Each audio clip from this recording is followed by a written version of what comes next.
அல்லாஹ் ஒரு மனிதனை பாவம் செய்ய விடாம தடுக்கிறான்னாலே அவன் அல்லாஹ்வுடைய பாதுகாப்புல இருக்கிறான்னு அர்த்தம். ஒரு மனிதன் பாவம் செய்ய ஆரம்பிக்கிறான்னா அவன் அல்லாஹ்வுடைய பாதுகாப்பை விட்டு விலகுறான்னு அர்த்தம். இன்னல்லாஹ யுதாஃபிஉ அனில் லதீன ஆமனு. அல்லாஹ் ரப்புல் ஆலமீன் ஈமான் கொண்டவர்களை அல்லாஹ் பாதுகாப்பான். அவ்வளவுதான்.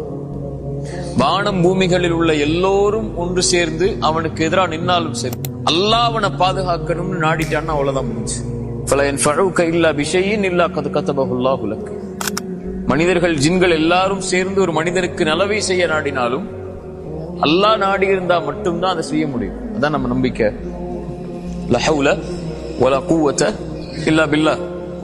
எந்த சக்தியும் இல்லை, எந்த ஆற்றலும் இல்லை அல்லாஹ் அதை நாடாம, அல்லாஹ் விரும்பாம. அல்லாஹ் என்ன பாதுகாக்காத வரைக்கும் எந்த பாதுகாப்பும் இல்லை. மனிதர்கள் ஜின்கள் எல்லாரும் ஒன்று சேர்ந்து உங்களுக்கு எதிராக மாறிவிட்டாலும் அல்லாஹ்வுடைய நாட்டம் இல்லை என்றால் எதுவும் செய்ய முடியாது.